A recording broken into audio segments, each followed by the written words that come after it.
My biggest regrets stem from alcohol. When I was in college, I used to take shots of gin and chase them with deli meat. Yeah. You know you're white trash when your cocktails involve ham. I had 3 babies 2 different ways.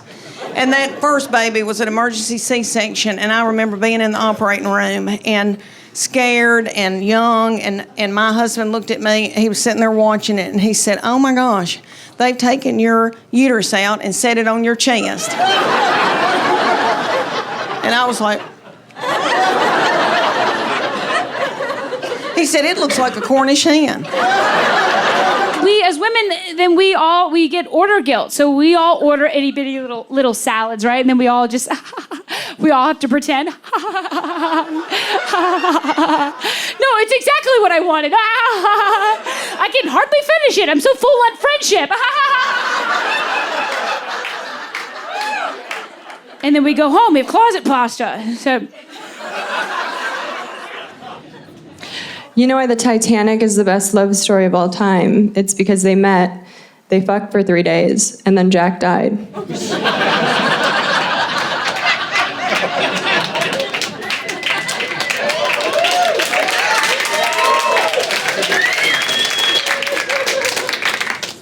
Sign me up for that cruise.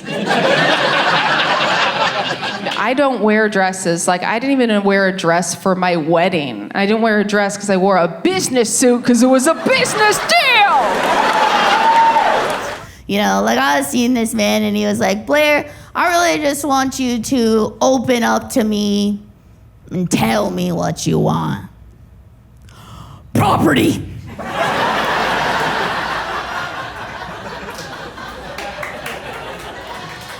I want property in a saltwater pool. I'm happy to be more explicit.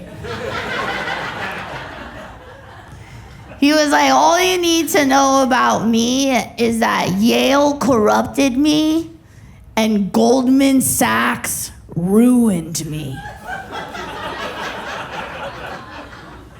I just day rate myself to save time." See, people have asked me when I knew that I wanted to have a baby, and the truth is, it was the night that my cat died. Traditional. Because I love that cat so much, right? I love that cat more than certain family members. Like, maybe not my husband, but like my uncle. You know? When I cried, that cat licked tears from my face. My uncle has never done that. If he did, it'd be weird. I'd be like, "Get off, Unks, what are you doing?" Anyways, I got back from the vet and I was so sad about my dead cat and I couldn't stop crying. It was this magical evening, it had just started snowing, and I looked down at my phone. I'd been tracking my periods, and I knew that I could get pregnant that night, and then the soul of my cat could get reincarnated into my baby. What? And I told my husband that, and he refused to have sex with me. I like petite women.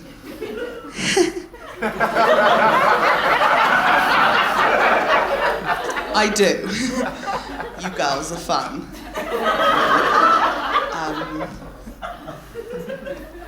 Prosecco. But if I see one more petite woman coming into our zone, picking up my top and going, "What a fun dress," I will lose my mind. That is bullshit, right? I have never in my life gone into your zone, picked up your belt and gone, "What a fun bracelet." No! I don't know if you guys can tell by my accent, but I am a white lady. It's so thick right now. I don't know. People hate us. I get it. We hate ourselves, so if that makes you feel better. I'm trying not to be offensive, which is hard because that's kind of our brand. Like over the holidays, I was at a bowling alley and there was this fat kid that lost his shoes.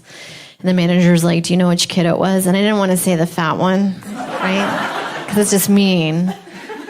So I was just like, "Oh, I think it was that voluptuous boy over there. The one with the tits."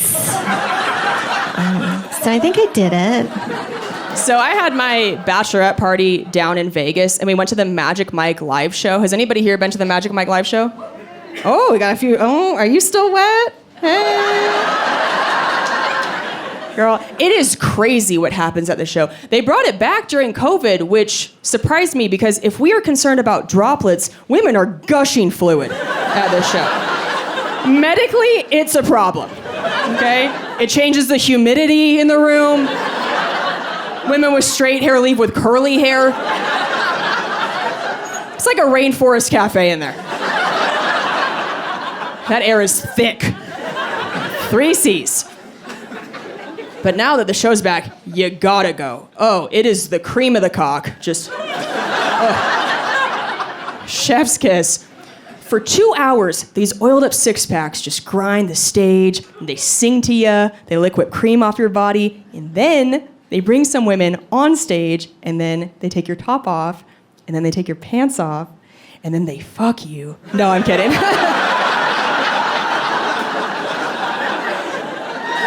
I just want to see how far you guys would go with me on that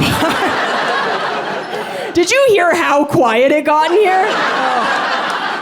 Could you feel every woman just slowly leaning further forward in her seat? Like, I'm pulling out her phone, checking flights to Vegas. Like, a taxi! Were you like, was I in the bathroom when that happened? How did I miss that? No, they don't do that. That'd be pretty dope. Probably charge a lot more for tickets. But you do get a lot for your money. At the end of the show, they do bring some women on stage, and then they put you in harnesses, and they put one of the guys beneath you, and you get to, like, ride the men into the sky like Free Willy. They get you hornier than you've ever been in your entire life, and then they just set you loose. Into the wild. Single dudes, if you were ever trying to fuck in Vegas, just go stand outside the Magic Mike exit. Like a catcher. We're running out of there, holes open like a starfish, ready to go. That's something TripAdvisor doesn't tell you, and that's what I'm here for. I'm like your creepy uncle. I'm just helping you get laid. I would like to go back to the show, but not for anything wedding related, because there's usually 2 types of women that go. The host comes out and he goes, all right, ladies, make some noise if you're here for a bachelorette party. There's a bunch of young 20-something girls that are like, ah, oh my God, penises. Ah. And then the host goes, all right, now who here's celebrating a divorce? And it's just one table of women in their 40s like, give me your dick. You're like, oh my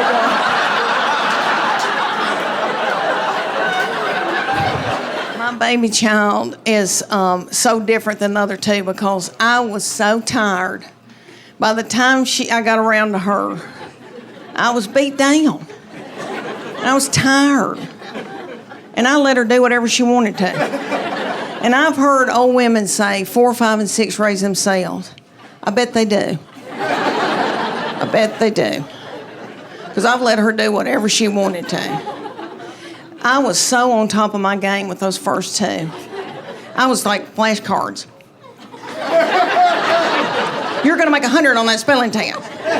And I was up in school, I was room mom, and I was taking yogurt and muffins, and I was all up in everything. That 3rd one came along, and I was like, can she read?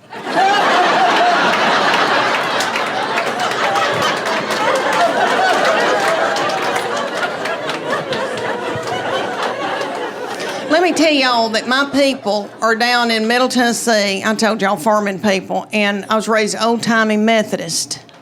And my people are kind of superstitious, and there was like no gambling. You could play rook. There was no alcohol in our house, never had alcohol until my sister, until we were trying to get her married off. And she married this hoop-de-doo man that owned part of a winery, and so we all started drinking.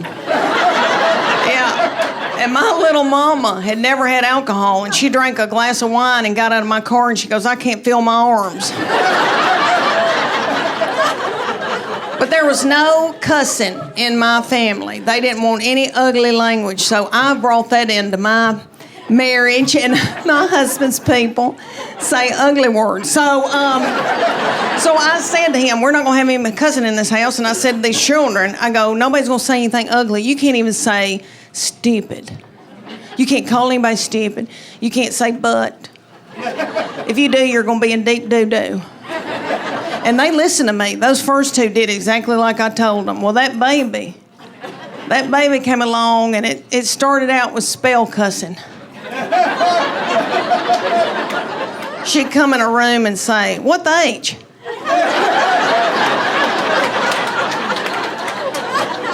And then it went on to, what's up, mofos?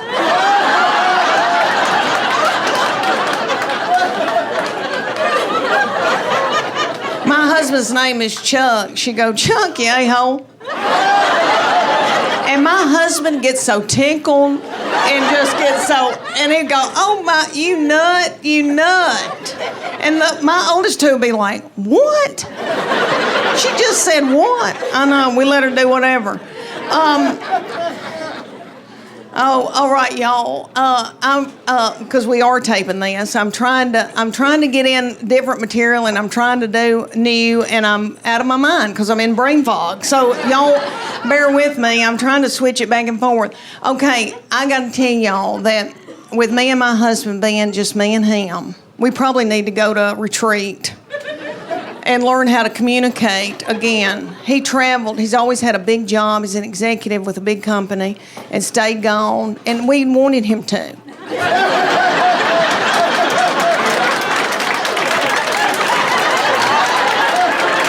I'd be like, your daddy's coming home.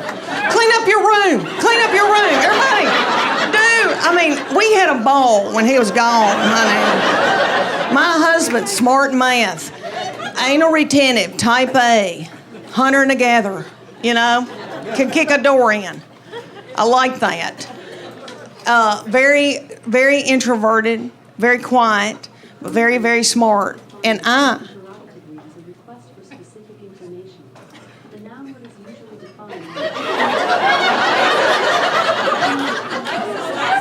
Is that Alexis? Are we boarding a plane? It sounds like we're boarding a plane. Is something taking off? If it is, we need to all wash our hands. What was I saying? Oh, my husband. Okay. So he has always been like he worked for Burger King when he was 14. They gave him a key. So, and he was getting an MBA at UT when I met him, and he's a little bit younger than me, and he'd already been out 4 years, worked, and then went back to get an MBA. I was just finishing up my undergraduate because I'm fun. So it has been a tumultuous, because if y'all saw my purse, y'all be like, her life is out of control. And he is just like that. But anyway, now it's just me and him. And if I could give you young people any advice, I know you hadn't asked me for it, but you need to go on date nights, and you need to nurture that. And I know everybody's driving in a car, and everybody's fighting, and everybody's got something in a crock pot. But you need to do that with your husband, because one day it's just going to be you and him, and you're going to look at him and go, who are you? And what do you want from me? So I try to do fun things, and people say to me all the time, they go, do you let your husband travel with you? And I say, no. The main thing is he's got to keep working. We need health insurance, Everybody's getting their eyebrows waxed. We need to keep this going. We want him to work as long as he can. The other reason is he loves a hotel. Men love a hotel. And I got to work. I got to put on makeup and get on Spanx. And so I'll take him to a hotel, and he gets a glazed look over his eyes. And I find myself doing this. And it doesn't have to be a nice hotel. It could be a Scottish Inn. And and there could be a bloody spot on the carpet where there's been a murder. It wouldn't bother him. But anyway, I don't let him do that. So around Knoxville, I try to do things for me and him to do together, and I bought him tickets to go see Def Leppard and Journey. Oh, y'all. Going to a concert is very different when you're 54. I went to school at UT, and I used to go to all the concerts. I saw Tina Turner, John Cougar Mellencamp, Rod Stewart, I don't know where I got the money. But in the 80s, honey, I went. Nick, I was so cute. I had on little bitty britches. My thyroid was functioning. I didn't care about food. I'd eat a half a can of tuna and I'd be like, I'm full. But anyway, so I got us tickets, and my husband, I thought, we're going to have a date night. And he goes, I can't get there in time to go out to eat. I'll meet you at the concert. So he had bought a tall boy and an egg salad sandwich at the gas station. I know, I had to smell that all night. So anyway, I was hungry, and everybody at that concert was my age or older. And everybody's worried about the snack bar. And I was too. Journey was already on stage. Nobody cared. Everybody was at the snack bar.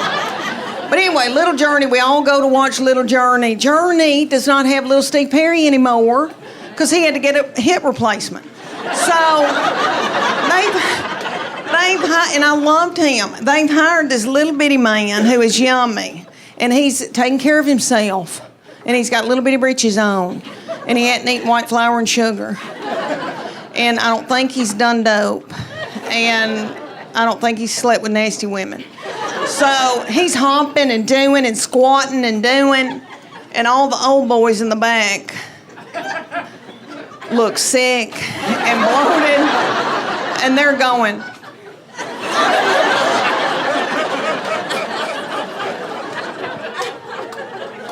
But anyway, they were good, and we watched them. Then little Def Leppard came out. Have y'all seen Def Leppard? Still could sing like nobody's business. But that little man came out. Oh, that little man came out. And his little hair was down to here, and you could see through it. And I took one look at him, and I thought, thyroid.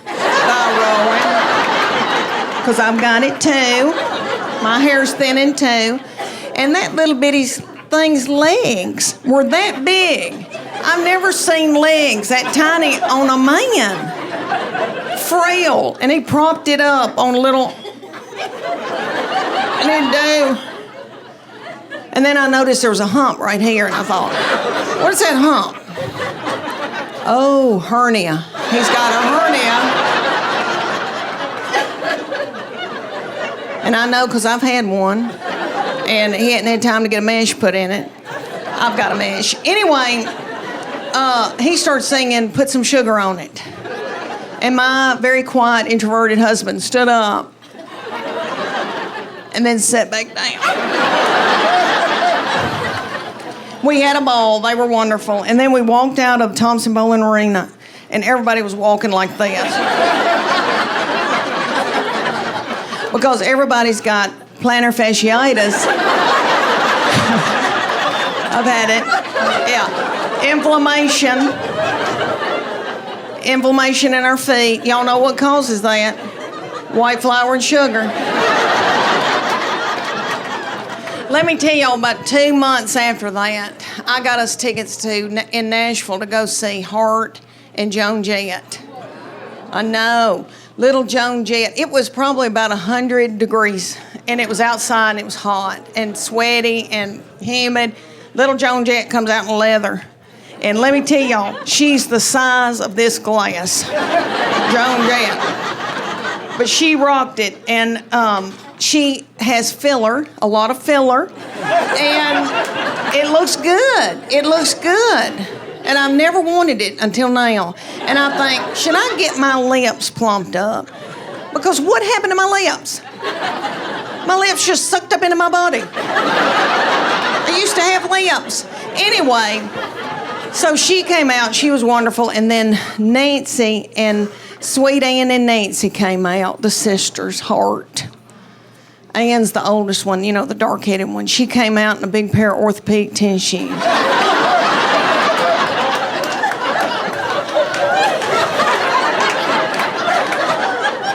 That's how she looked. You could tell she was hot and it felt good. And she was pissed. And she had on a long-sleeve dress, and I get it, I don't want to show my arms either.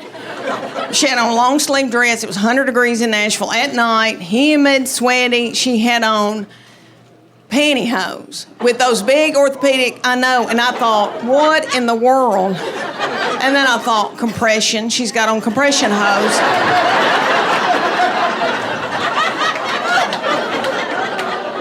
But she sang like a bird. And then Nancy, sweet Nancy's doing okay. You know, Nancy's a little bit younger. She can still jump.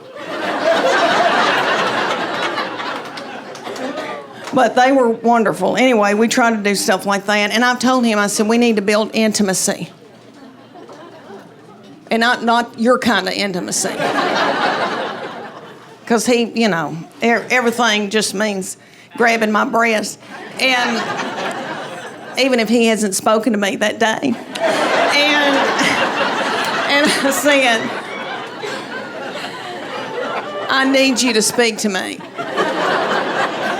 And I need you to listen to me. And I need to be able to share with you things. And then the nasty stuff can happen if you listen to me. But he goes, what do you want to tell me? And I said, I got to tell you something's going on with my bladder.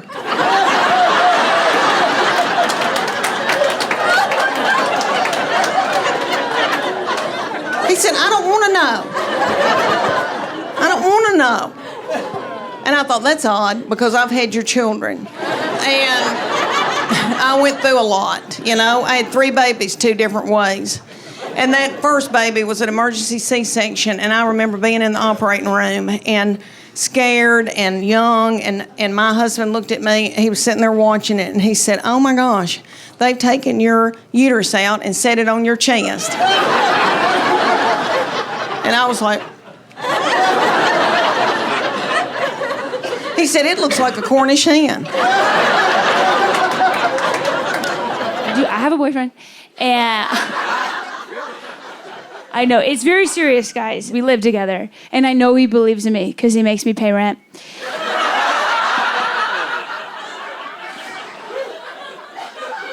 I haven't been promoted yet. That's proposed to. Sorry, because no matter how much I squeeze, he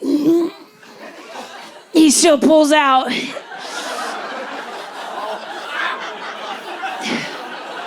And that's not a dirty joke, Houston. That's a clean joke. My Catholic grandmother told me that. She said, honey, when you find a good one, you hang on to him. And she was so good at it. She had 10 kids. She was so much more athletic than me. She always stuck the landing. I don't know. My friends are, I don't know, I think they're more athletic than me too. They're all getting promoted. I've been a bridesmaid 14 times, guys. And I know, I had to go on these bachelorettes. I'm so poor. Is there one right now? This is a weird time. This is a weird thing to do on your bachelorette. Is it a second marriage?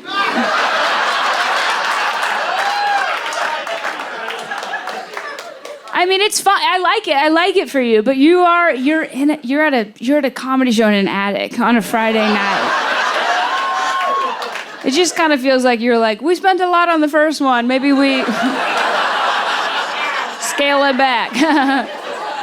Maybe instead of strippers, we listen to a woman talk for an hour.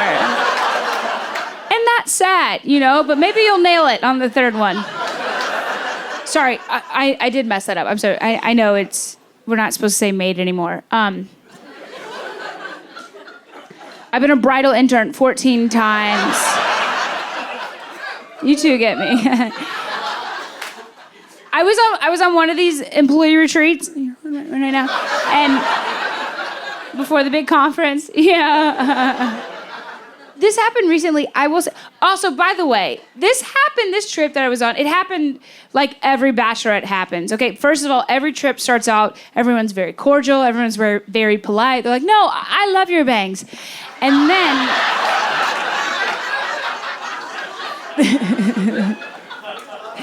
and then everybody gets triggered after a certain point. You know, for me, it's always the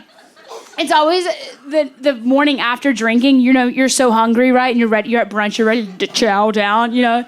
And the girl before you, all of a sudden, she starts to decide she's not going to be herself anymore. You know, this is the day. She's going to be good, you know? Oh, you're going to be good now, Mary Paige, huh? Now? Yeah, you think you can be good now? And she goes, I'm just going to have a summer salad, but could you take off the food? Replace it with wind. That's extra. I'm okay with that.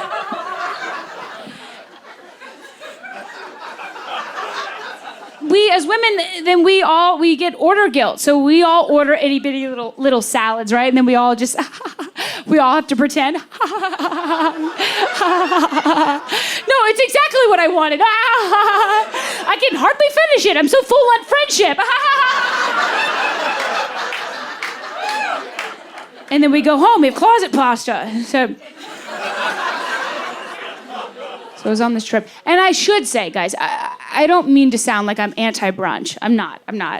Listen, I love doing comedy. I love this. But my passion is drinking in the morning. I love brunch so much. I always leave brunch inspired. You know, I remember I was at brunch recently. And I was with a bunch of girls. And I remember this one girl, she was going on and on about herself. I hate her so much. She's my best friend. And I looked past her, and I could see my friend Caitlin, and I could tell she was really drunk, because her name's Caitlin with a Y. She was that kind of drunk, you know, where like her body was with us, but her eyes were back in Nam.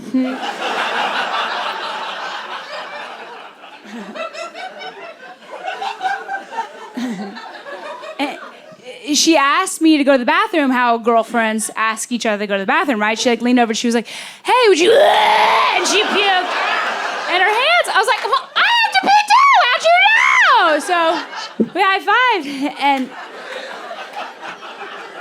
we went into the bathroom at the same time, and we came out at the same time. But she was wearing a romper, a one-piece thing, right?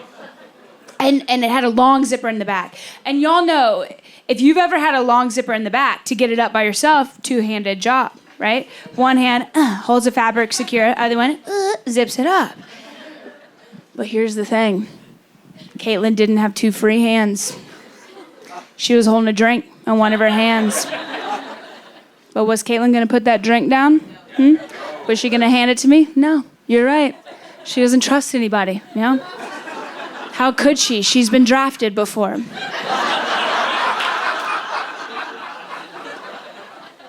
So, this is what this DIY bra did. She didn't even say anything. This is what she did. She just turned back around. She went back into the bathroom stall and she kicked open the door, right? And then she climbed up on top of the toilet seat backwards, right? Kept the door open and looked in the mirror. And with her one free hand, she just karate chopped that romper into her butt crack. Do you understand what I'm telling you, Houston? Sorry, we should get it for the discount tickets over here. They never get an up-close pic of this. Okay, here we go. Should get it for the deacons and the pastors over here. Do you understand what I'm telling you? Her butt was like, I got you, girl, and she just zipped that mofo up. Then she dismounted and did a one-leg twerk to free her Grand Canyon from its cotton harness. And she looked in the mirror, she fluffed her pillows, and she walked out. And I was like, women can do anything.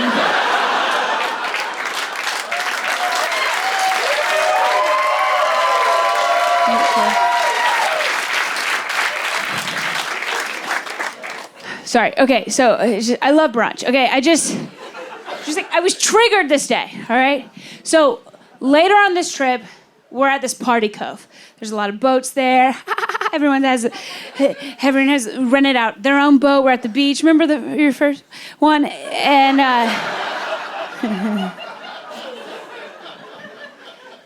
right, and there's like a bunch of people there, and they're drinking. Yeah. And we've got a boat, but we're a bunch of girls in our 30s now, and it's daytime, so we're taking shots of breast milk. Don't knock it till you try it, okay? Let me tell you. If y'all are drinking tonight and you have a chance to take a shot of your friend's titty nectar, it doesn't matter how much you drink, you will wake up the next morning born again, okay? My favorite flavor is Sarah. She's so good. You can just taste how good of a mom she is, you know? Oh, like a little bedtime story for your tum-tum right here, yeah. Oh, I should say, do not try Christine. There's something about Christine. You can tell she still does cocaine. So anyways, okay, so I'm on this boat, right? And I'm feeling a little tipsy because Sarah forgot to pump and dump. And we look over, and there's another boat full of a bunch of girls, and you could tell they're on a bachelorette trip too. But you could tell they were younger. Because they're in their bikinis.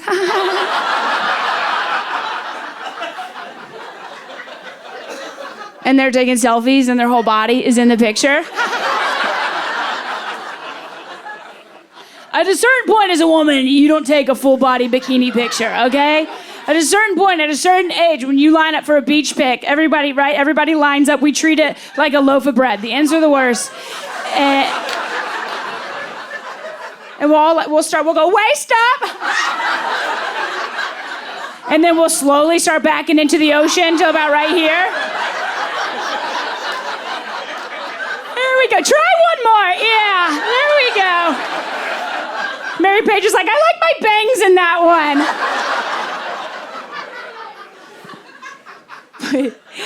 But these girls, they're much younger, okay? And this was insane. They had this giant raft, and they like started wrestling each other on this raft, right? Trying to knock each other off till one girl's left, and then that girl got to be the bride.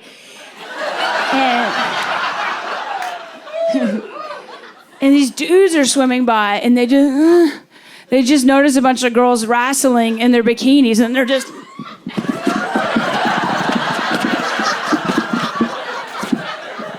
Short-circuiting, right? They've never seen anything like that because they're from Shreveport. So.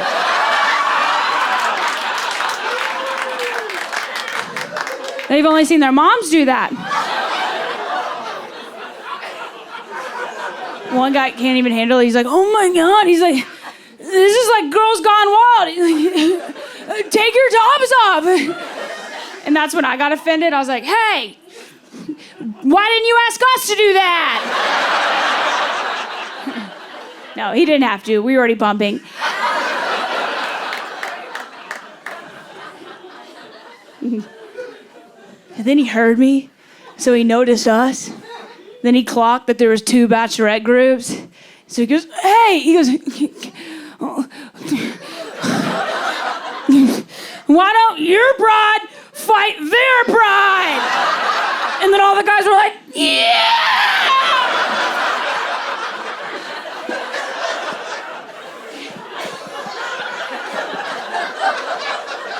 And then the water got all cloudy. I'm like, what is that? Oh my God. It tastes like Christine.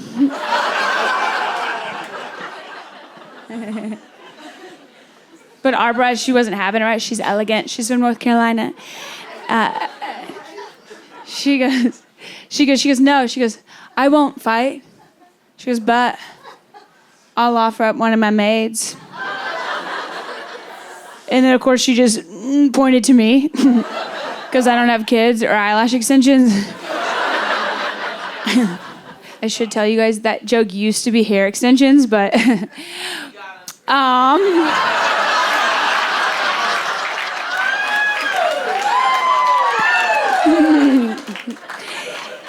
Whatever. So I was like, God, I don't want to do this. I'm in my 30s now, but you're a bridal intern, so you gotta do what the boss says. So I just had to get on this raft and just Mortal Kombat square up, just across from this 20-year-old feral cat. He's just this scrawny Rachel, foaming White Claw at the mouth.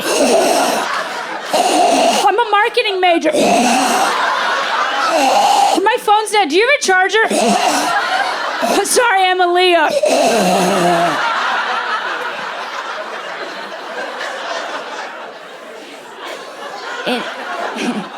It was one of those moments in my life. We've all had this moment where you see somebody younger and then you realize how much you've elevated as a person. I was just looking at her like, bitch, I used to be you. Do you remember in your 20s when you didn't eat because you were trying to stay scrawny because you're trying to find a mate, because you needed shelter, right? You didn't want to live with your 17 roommates anymore, But I was like, now I'm good. Now I live with an accountant in the suburbs. We got an Instapot, you're not horny anymore. You don't have to pretend like you like butt stuff anymore. Now it's all like prepared. You got sexy time circled on the calendar every other Tuesday. He comes home, you clock in, you do your 3 positions, you clock out, you're like, whoa, 4 minutes, 12 seconds. That was a long one, We're gonna have to use the massage gun tonight. So anyways, I was like, I've been out of the game. She's gonna take me. Sure enough, I had to square up, right? And when they said go, she lunged at me, but then she slipped off me because she's still in her 20s and wears tanning oil. And I'm in my 30s now, so I have SPF 90 and Botox in. So I didn't move a muscle. When I just got her in a headlock and I just whispered, forgive your father. And she slipped on her tears and fell in. No, I did just have a breakup a little while ago. It's okay, he liked MMA. But when you have a breakup, everything becomes like a breakup song or like a breakup shampoo. I was in the shower using Pantene Repair and Shine. And on the bottle it said, repairs damage of up to 6 months in one use. And I was like, yeah, right, Pantene. The only thing that can repair the damage of the last 6 months in one use is a coat hanger and a Kesha album.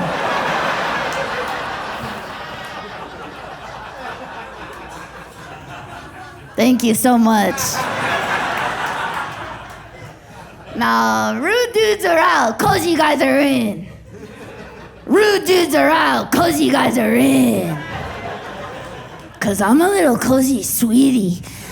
And I need a cozy, kind man with large, rough hands who gives me back scratchies for days. Back scratchies till my back looks like it got a chemical peel. I just want to sit in the lap of this thick-thighed man and eat kettle chips till my mouth bleeds. I just want to sit in the lap of this tree-trunk-thighed man and eat chips that cause oral injury and harm. I just want to sit in the lap of this huge-bodied man while he feeds me spicy rigatoni until I see God. Until I see the ghost of my recently deceased grandma who told me to stop saying pussy on stage.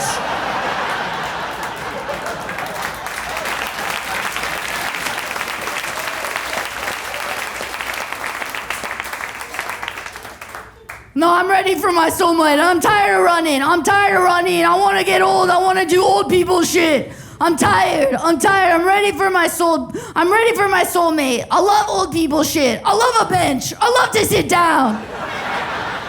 I want to do old people things like sit and eat sausages and yogurt.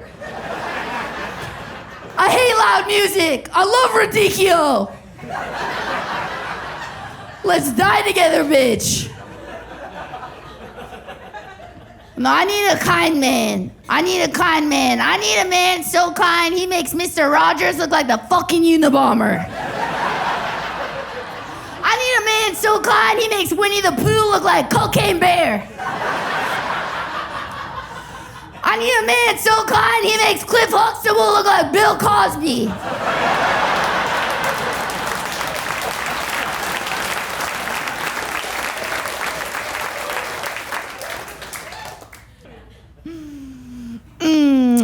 No, I trained my ex-boyfriend to tell me I'm skinny. I used a gun. It was so easy to get a gun. No, I can never be stick thin because I'm a little hungry boy.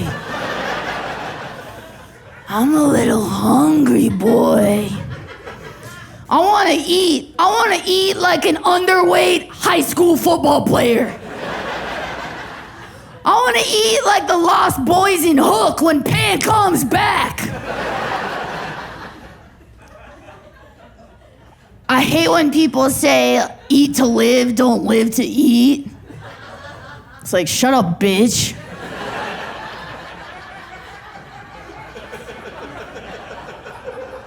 French fries are incredible. They're like a drug that won't make you lose your mortgage and 2 kids. Shoestring fries are bullshit, though. I hate a shoestring. You guys? Yeah, I hate them.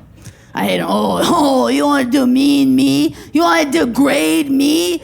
You want to humiliate me into putting a whole handful of fries into my mouth just to get the equivalent of 1 regular fry?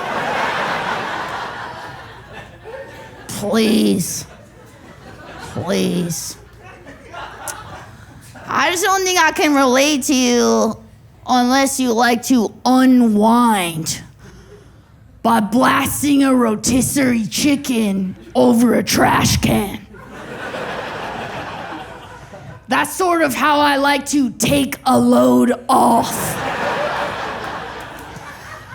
I like to hunch over in private and do my little chicken shoveling raccoon private soothing in private. But I sort of just live in fear of somebody rolling up on me while I'm doing my private soothing. Because I could just do something drastic that I can't take back. I would rather a man look directly into my butthole than catch me eating a rotisserie chicken in private. I would rather piss my gray sweatpants in front of my entire high school again.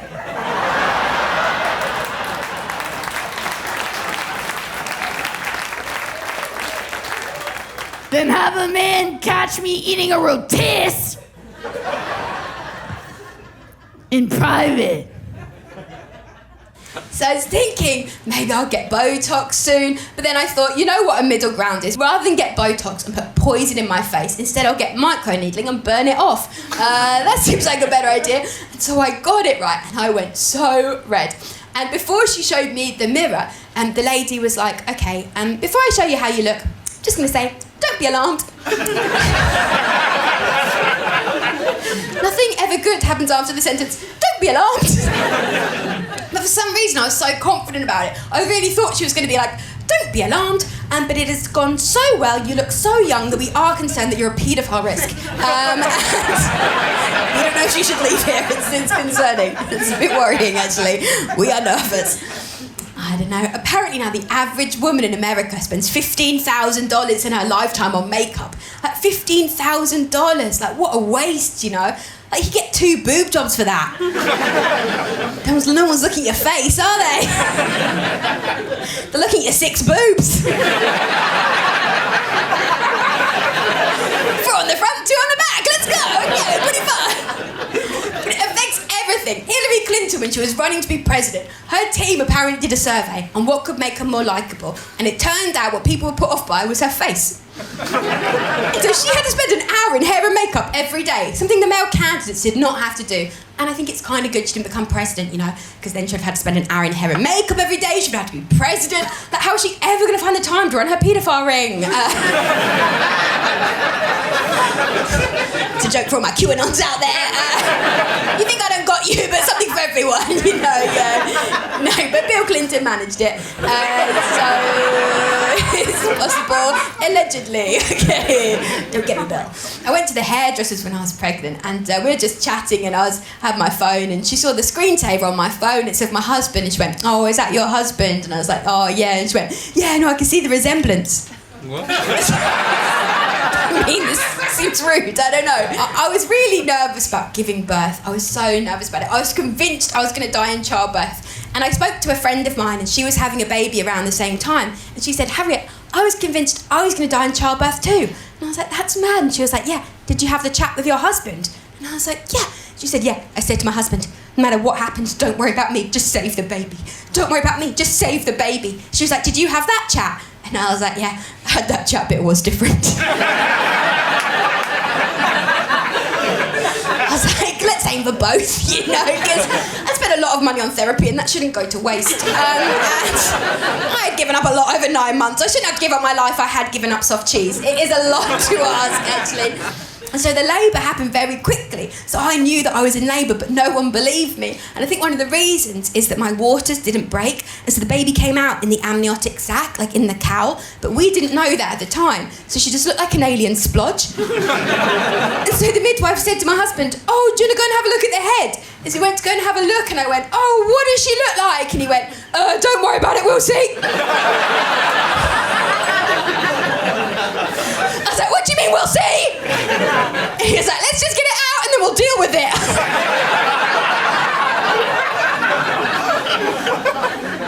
Fucking hell. I was like, I didn't think our future would emerge well, but I think we're creating an alternate life force. Like, what is happening?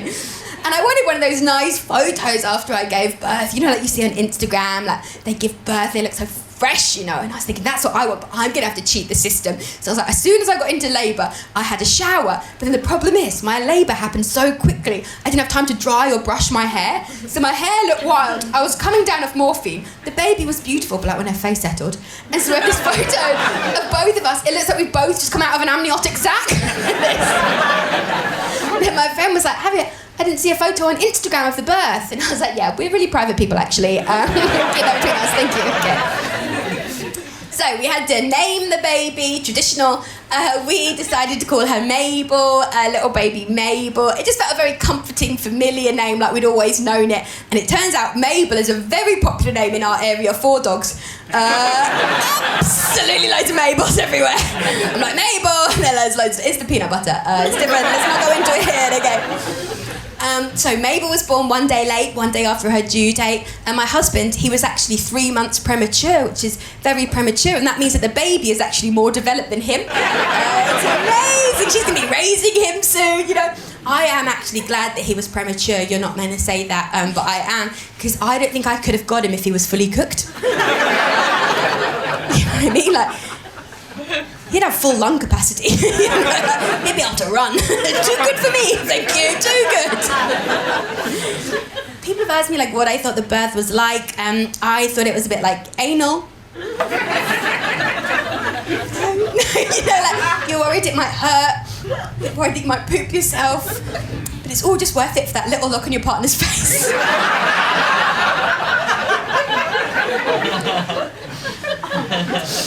So it suddenly all made sense. I was handed the baby and I was like, "Oh my God, I get it, finally. My whole job in life is just to keep this little precious baby safe."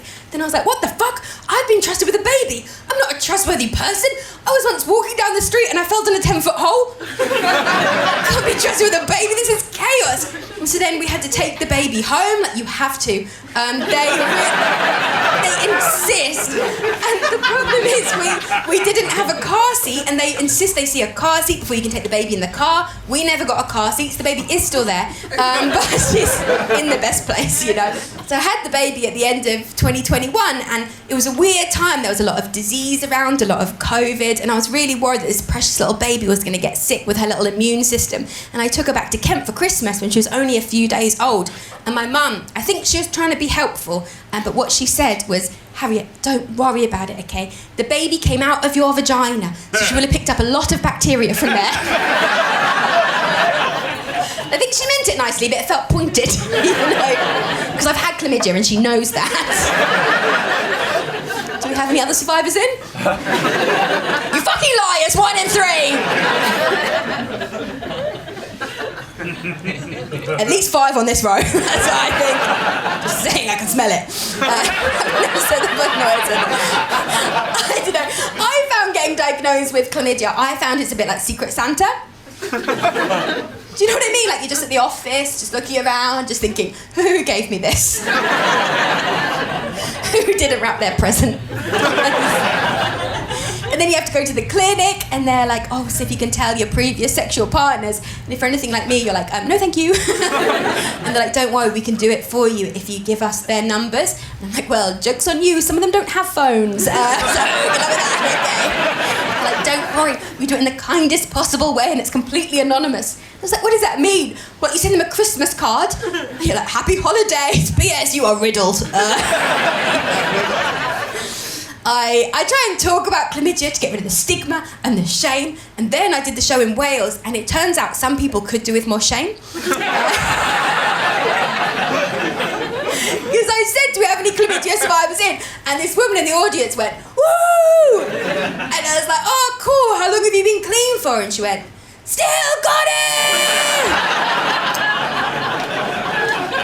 And I was like, oh, how long have you had it for? And she went, 3 years! And I was like, you know you can get antibiotics, like you can get it cleaned up. And she went, you can't drink on antibiotics!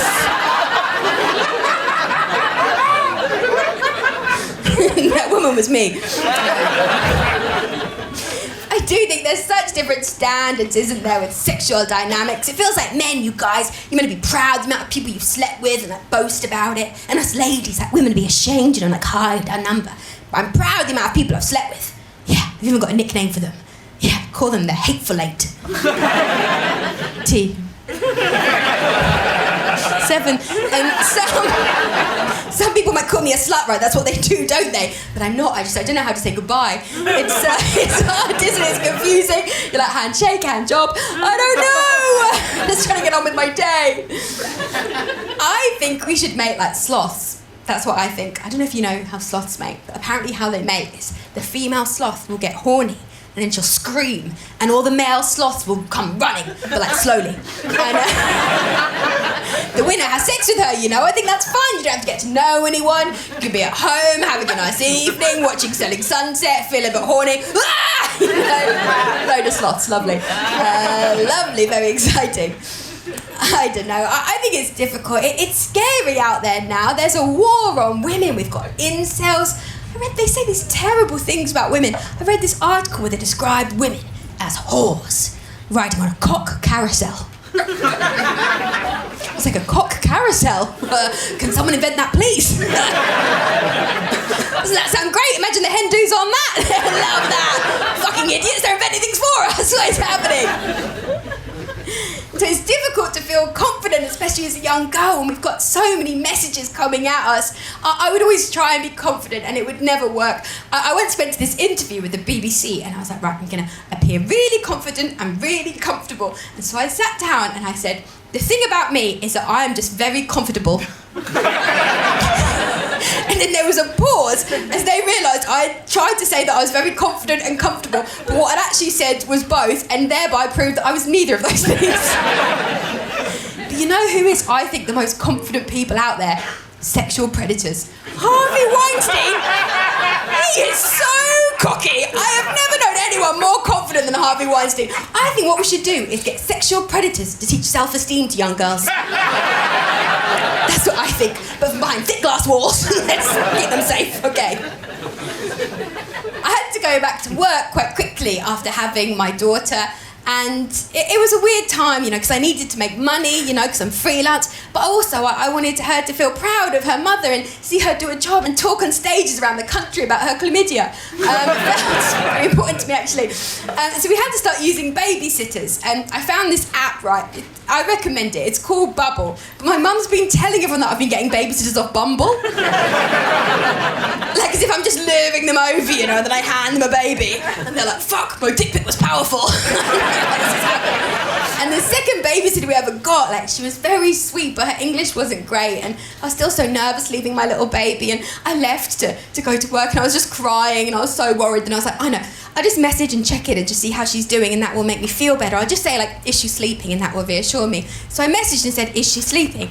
And she replied, and I think she meant to say yes, but her English wasn't great. So what she wrote was, her eyes shut, she no move.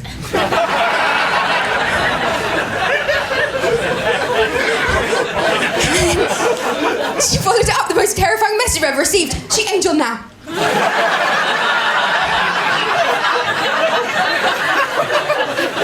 little angel emoji. It's like she's a fucking baby killer and I'm paying her £12 an hour to do it. What is happening?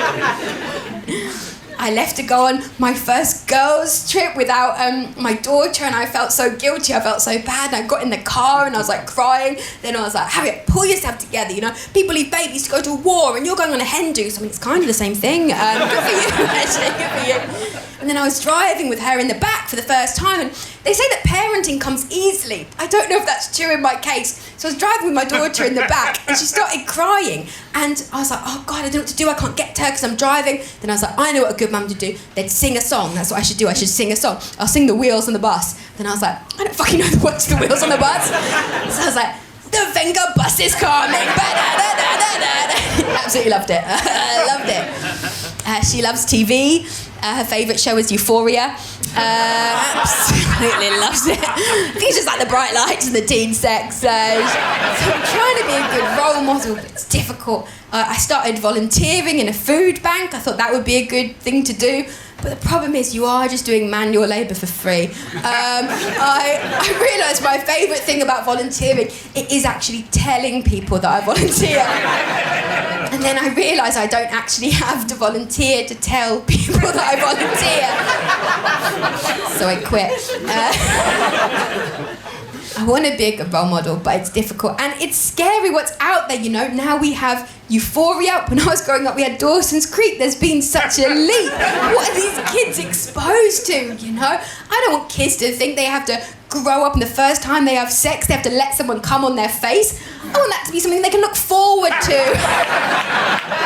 It's good to have dreams. It's good to have dreams. My parents were very worried about me when I was younger. They're very protective. So they sent me to an all-girls school from the age of 3 till 18 because they were very worried I was going to get pregnant young. What can I say? I was a very slutty baby. They're like, watch out, this little slutty baby. So I went to an all-girls school and we did a lot of home economics, don't know if you know home economics. It's like economics, but for girls. Yeah. So you learn how to bake a cake and cover a black eye. Very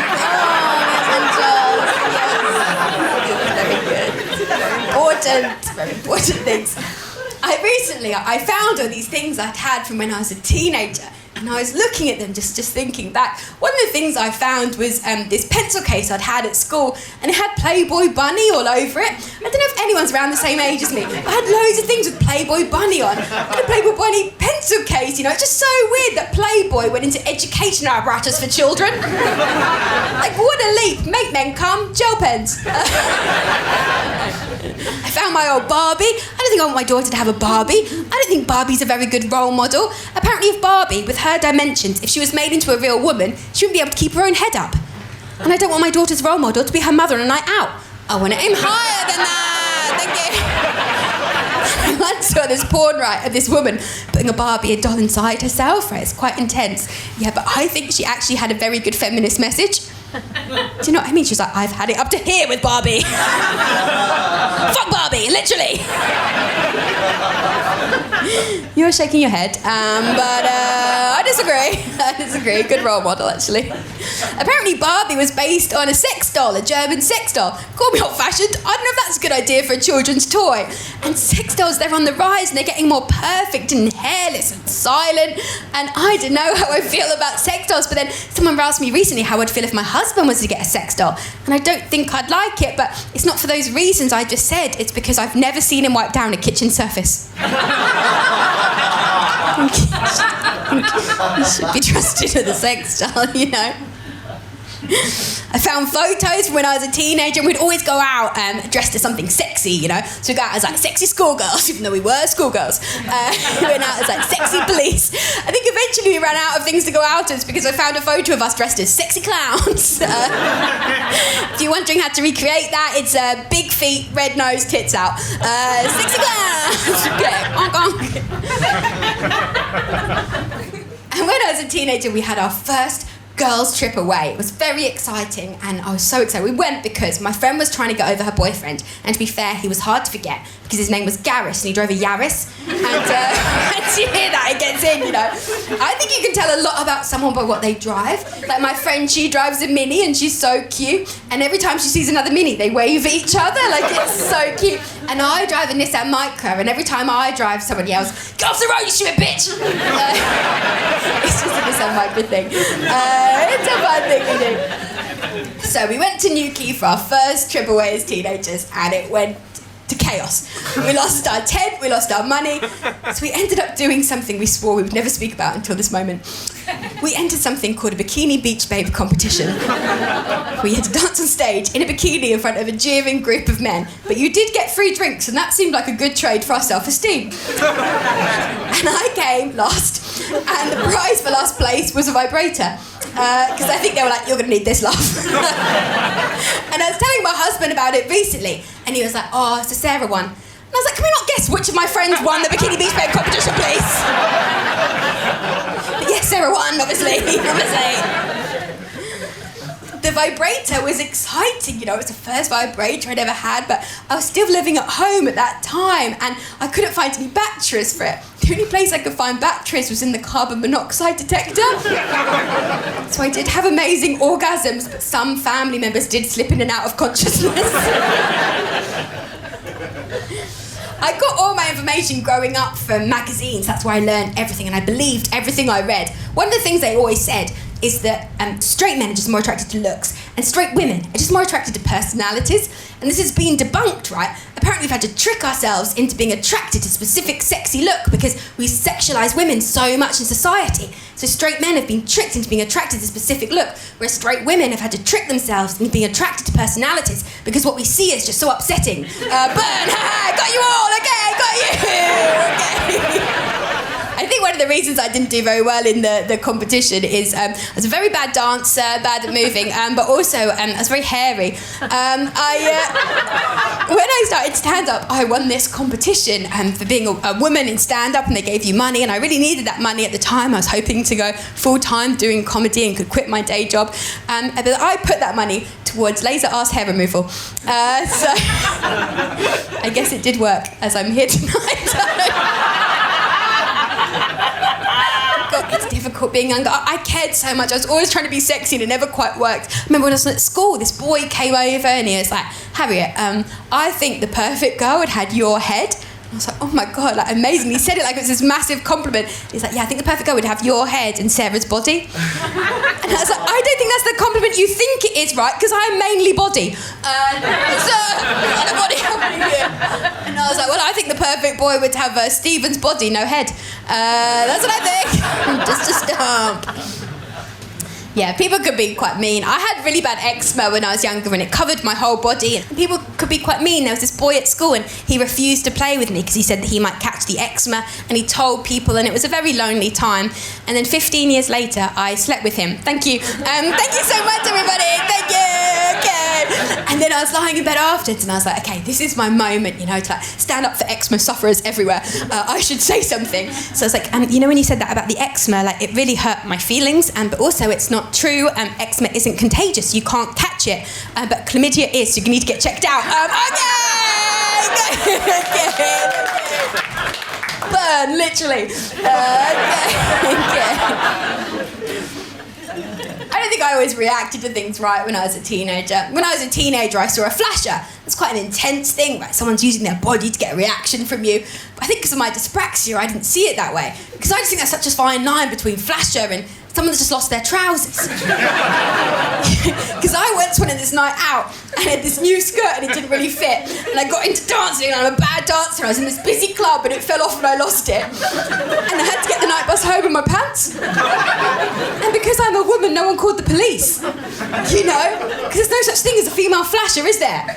She's just a fun girl. I just love YouTube. I'm obsessed with YouTube fails. Does anyone watch it? Yeah, obviously. Love you. Mainly because I've just found the wedding playlist. Now, look, I want you all to like me a lot. I do. I just need us all to agree that there is nothing better in the entire world than a bride's day being completely ruined.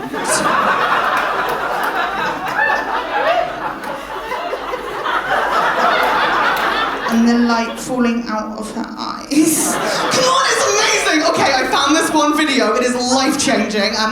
It's a bride on her big day. I'm assuming her name's like Lauren or something. She's basic as fuck! You look so awkward. Your name's not Lauren, is it? Oh, thank God. What's your name? Cara. Cara? Okay, well, same thing. What the fuck? You were like Lauren, gross. Cara, creative parents. No, just that sounds so bitchy. Oh my God, I'm obviously saying basic with love. I'm also basic. Look at my hoops. It's just... Personally, I define myself as basic plus because I'm self-aware with it. Does that make sense? Like I've got scented candles. Of course I do. I'm not a freak. It's just... I don't switch them out seasonally. Like I'm not throwing away pumpkin spice on November 1st. Because I believe in me. I'm a bit of fun. Cara.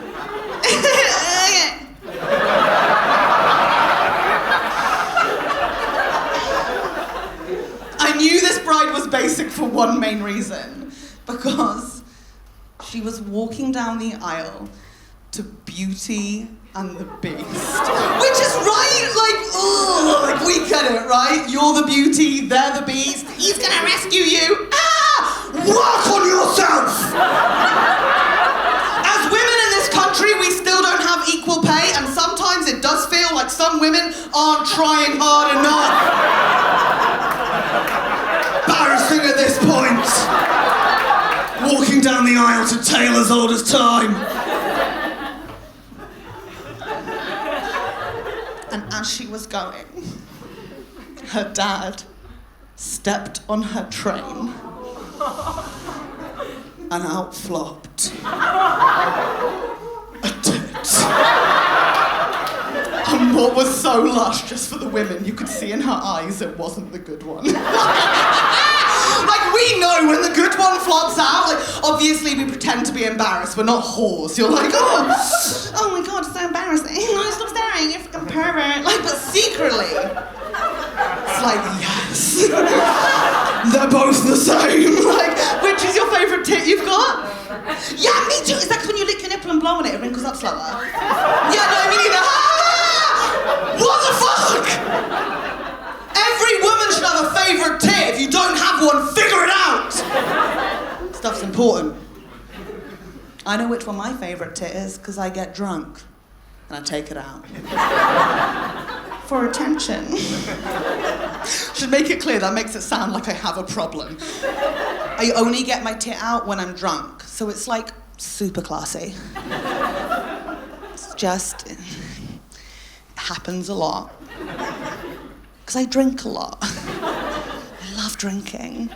You guys are drinking. This makes me feel like very at home right now, because I think I drink so much because it's one of the few things I'm genuinely good at.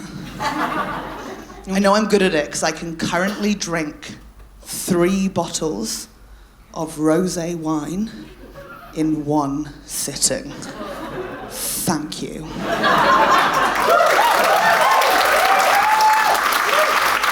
I feel like most of us are impressed by that, apart from this man just drinking a beer, looking at me like 3 bottles, she can't do it, she's too thin. Correct! Yeah, I'm a lucky woman and sometimes I forget to eat. Am I right, Cara? Salad. No!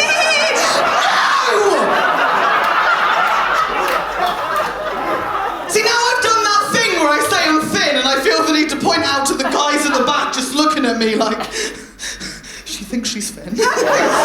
Does she know? Should we tell her? Like, obviously I know I'm overweight. Like, I know that. I've got a mum. Told me. Didn't have to. Just really fucking wanted to. She tells me all the time. Thing is, I don't mind being overweight. It doesn't bother me. The only thing that bothers me is how much my weight annoys my mum, and I'm trying this really cute thing, I guess it's for feminism, where I'm trying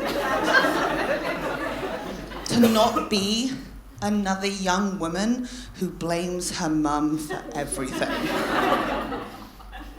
But I'm overweight because my mum is liberal. Full liberal. Like, my mum didn't give us dummies when we were babies because she believed in freedom of speech, which is like cute, but my big brother's in and out of jail, my sister's a pot washer, and I do this, so good job, Anne! I tell you where I think she messed up when I was younger. If I was at home in my room, trying to study to do well in my exams, my mum would just walk in like, oh, Helen, just studying all by yourself again. Oh, you can do anything you want with your life. Anything. Do what I did. It's like, what, study dance in Lancaster and marry Dad? No. Dad's gross. Thing is, when you're told not to study, you don't study. I got the worst grades ever, but luckily I'm English, right? You can still go to university with the worst grades. They'll take your money either way, it's amazing. I got offered a place at a really bad uni, but at the same time, I got offered a job in a cafe making cheese toasties. And I'm not a moron. Like, degree or cheese. Degree or cheese. Ooh. Cheese! It was a cheese toasty cafe. I was 18. I lost my mind! My first day there, my manager Rick, who has to be the worst businessman of all time, took one look at me and he was like, oh, Helen, just so you know, for lunch you can just make yourself a free cheese toasty every single day. Rick! Done! Thing is, when you don't get a degree, you still want to challenge yourself, right? Still want to be the best you can be. For me personally, I wanted to see how many grams of cheddar cheese I could eat in a single toasty. Turns out, I'm a fucking hero. Not grams. No. Kilograms! Rick just came in every day like, oh my God, where's all the cheese gone? We had so much cheese here, and we've had like no customers. Like, Helen, where is the cheese? And I just emerge from behind the fridge.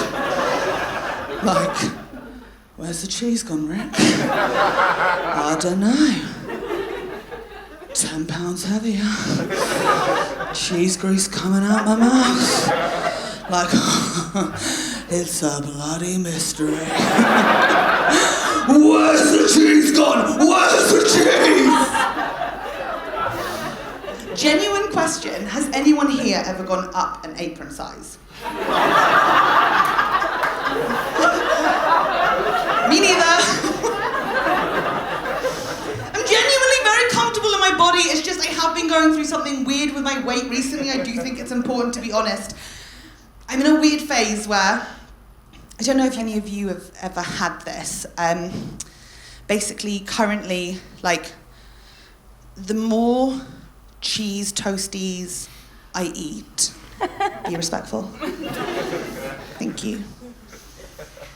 The more cheese toasties I eat, the more weight I gain. Has anyone had this? Because it feels medical. Medical. No, I'm going doctor, it's gone mad. Basically currently stuck having to go clothes shopping every 3 weeks to replace my outfits. And it's not like I'm going up a clothes size every 3 weeks. No way, fruit's the best. Am I right, gals?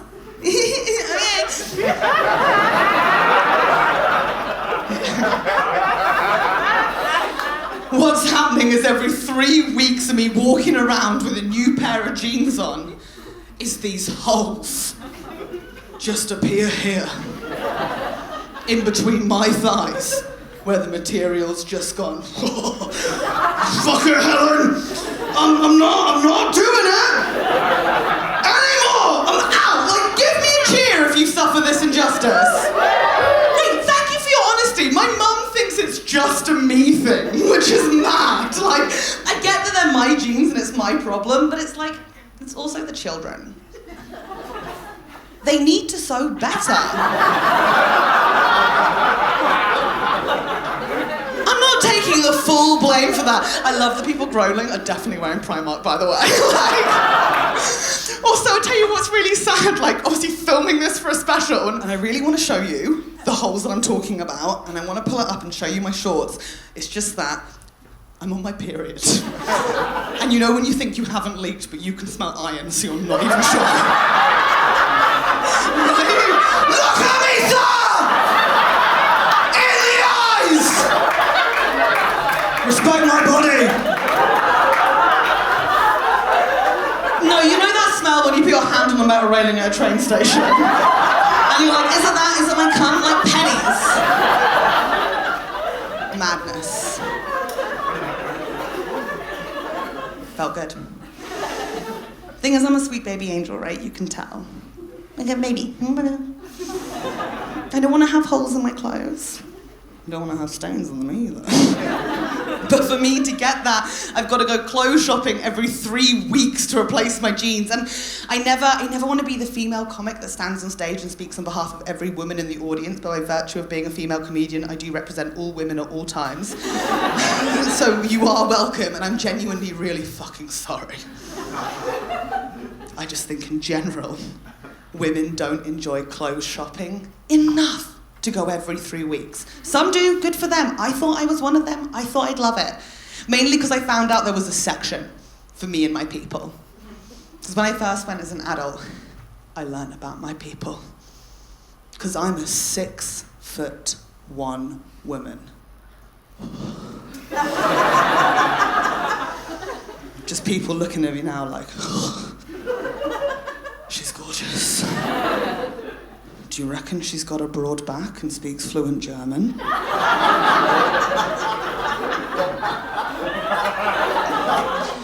Jawohl. It's fucking beautiful, right? 6'1", that means I'm a supermodel. Yes! I think a broad back's amazing on a woman because I can carry things. I can carry a relationship on this bad boy if only you'd let me! And German's sexy. I'm not having this argument with people anymore. Any second language on anyone, it's so beautiful, it's so attractive. It's just, when you speak German, you look like me and your surname's Bauer. People get tense. Trying to figure out, oh my God, how German is she? But it's cool because I'm obviously not German, right? Like, I'm obviously English. Like, I'm a tiny bit German, a tiny bit. Like, my parents, not even German. It was my grandparents. Which is fun if you don't think about the dates. Dead now, scum! No, let me say this. My grandparents, sure, from Germany and Austria, but they'd already left to come to the UK before World War II. Huh? So my family is clean. So sort of. I don't know if everyone knows this, but during the World Wars in the UK, everyone who had a German surname changed their surname to a random different spelling or a random different English name. Like, everyone did it, everyone. Even the royal family changed their German surname. My grandparents kept the German spelling.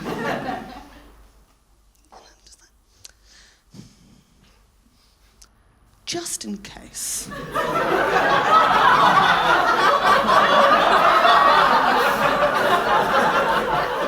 Germany wins the war. They arrive in Britain and they could be like, English, Bauer, wir haben auf dich gewartet, Deutsch! You've got to be prepared! Okay, sure, I'm a bit German, but I'm tall, that's what's important. I'm 6'1", that means I'm allowed to shop in the tall section. Do we have any women in here, 5'9" and above, that shop in tall? Give me a cheer. Oh my God, I love you. I love tall women. I had a vision when I first went to the tall section that it would just be the two of us, right? Forget them, scum. Just us, like, high-fiving, but really fucking high. You touch the ceiling, I touch it, 'cause we can. I don't know, you drop something on the floor, but your petite friend's not there to pick it up for you, and we're just like,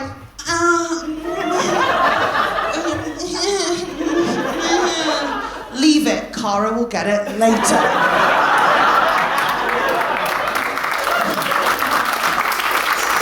That was my vision for the tall section. It was my dream. But you can agree with me that it's not like that? No, because we don't get a security guard ensuring no petite women come into our zone. Now I'm aware I'm surrounded. I'm going to speak on behalf of us and tall women really quickly. I like petite women.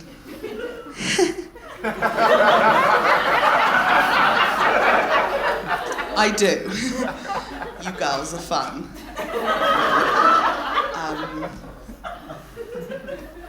Prosecco. But if I see one more petite woman coming into our zone, picking up my top and going, what a fun dress, I will lose my mind. That is bullshit, right? I have never in my life gone into your zone, picked up your belt and gone, what a fun bracelet. No! Got to learn to stick to our zones. And I'm aware I should not shout about sticking to your zones after talking about my German heritage. It is nice that you guys made it out tonight. I almost didn't make it out. I have 3 avocados at home that are about to expire, so they don't even know I'm out right now. It's crazy. I bought 5 on sale, so it's been really stressful this last week. They're like never ripe when you buy them, and then you only have a 3-hour window to do something with them. I never know when that's happening. I'll just call into work where I'm like, I don't know if I can make it into work today. I think my avocados might be hatching any second. And I'd really like to be there for them. Or then you're just running home to scarf 3 in a row over your sink. Like, I'm not gonna throw out avocados, right? It's a lot of money. It's $10. That's, in this economy, that's a lot. That's a Chipotle meal. I have debt. Do you guys have debt? That's my demographic. I knew it. I could tell that you guys had debt. You look amazing. I don't have a lot of debt. It's just like enough where I think about it all day long. Do you guys have that debt? No. One time I did get out of debt, and then I was like, now what? No. Like, I didn't feel anything, and then I got sad because I had nothing to live for anymore. So I just put myself back into debt again. Feels good to have goals, you know?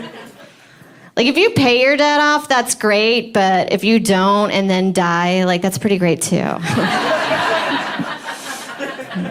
That's the plan I'm on right now.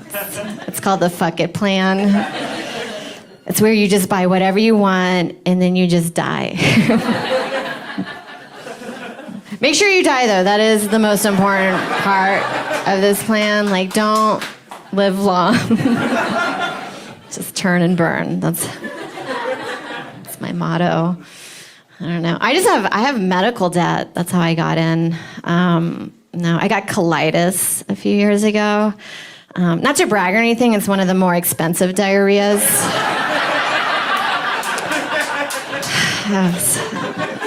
It was some really good shit, and it was good. I had to go to the hospital, and I don't have insurance, so that's one way to get into debt.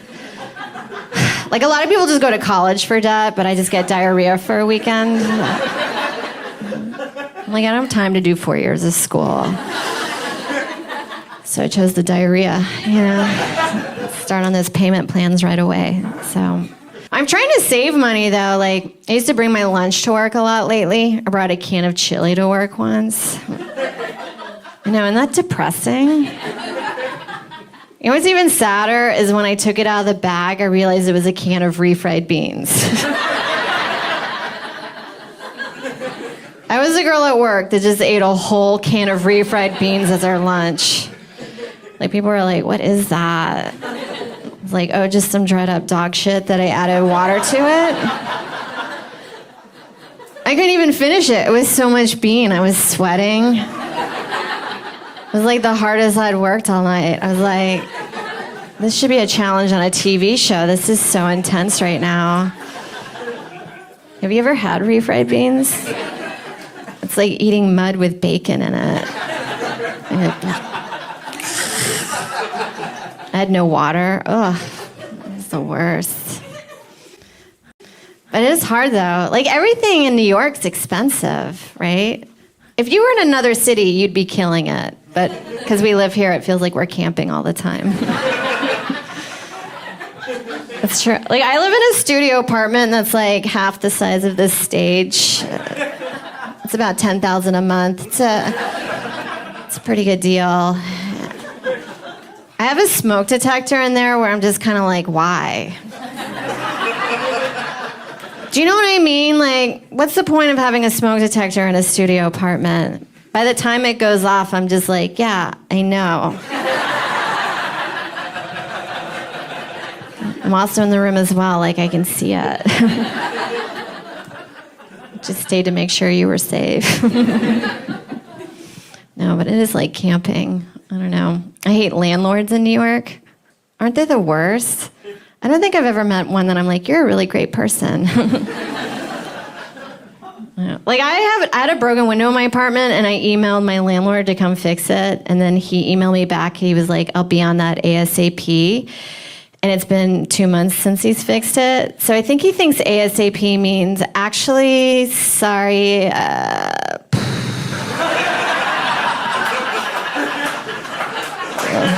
it's too much. I can't get on that. It's a lot of work. He also did this other thing. If he did come and fix it, he would never be like, oh, that's so horrible. That's so bad that you're going through that. Like, instead, he would just accuse me of doing things that I wasn't doing. That's why the product broke. Like, I had a shower head fall out, and instead of fixing it, he was like, Seta, you cannot be hanging on your shower head like that, okay? It just is not made for a grown woman to be swinging on a shower head, okay? Now, I'll try to get on it, but there's nothing I can do, you know? You'd be like, you gotta stop roundhouse kicking your doorknobs, you know? They can't take that brute force. You just close it gently like this. Like, all right, thank you. I'm such a monster. Ugh, I don't know. But yeah, it's rough. I don't know. You guys are from New York, right? A lot of you? All right, cool. So you've seen people cry outside a lot, right? It's getting really nice, so people are going to start doing it a lot more. It's because we don't have cars to cry in, so we just do it in the park or on the train in front of other people. I saw a woman walking and crying the other day, and I was like, that's so New York. Just be like, I don't have time to sit down and cry. My avocados are about to expire. I don't know. I've only seen women cry though.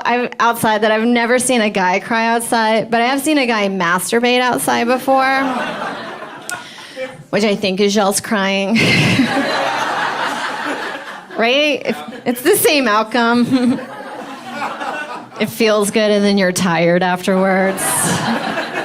You're like, oh, that's all I needed to do. No, get it out.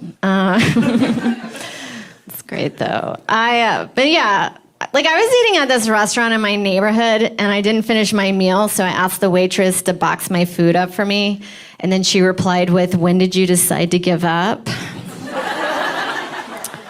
Anyway, it took me a long time to figure out that she was talking about my food. That I just replied with 8 years ago. I just wanted this in a box, like, to know we're gonna get so personal here. But I'm trying to self-improve. Like, I got that book, Lean In. Do you guys know about that book? It's supposed to be like self-empowering for women in the workplace. So just been doing a lot of that at work, just kind of like leaning in and then smushing my tits in together like this. I'm like, oh my God, I forgot my reports. I think that's what the book's about. I haven't read it yet. But just crushing it in the corporate world. Yeah. But you do what you can. I try to work hard. Like, I walked 20,000 steps the other day. I don't have a Fitbit. I just count out loud when I walk. I'm addicted to my phone. Anybody else addicted? Yeah, just a few. Just a few. Thanks for coming out and bringing your phones. No. Like, I took time off from my phone last Sunday, and then I had all this time that I started making my own butter and just farming, so it was pretty good.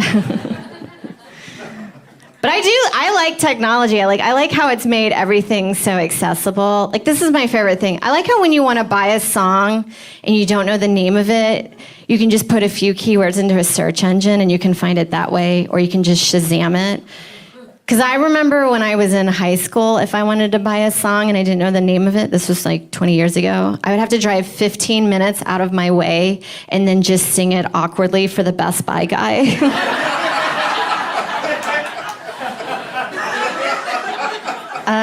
So mortifying. Did a little talent show for him every week. I don't have a great voice. It got weird sometimes. Because one time back then I was into this band, like a lot of new age stuff. So it'd be like Enigma. Do you guys remember them? They're not even a band. It's just Buddhist monks chanting with sexual noises in the background. Do you know how hard that is to explain to the Best Buy guy? It's like, no, I don't. Do you know how it goes? And I'm like, yeah, do you guys have that song that's like,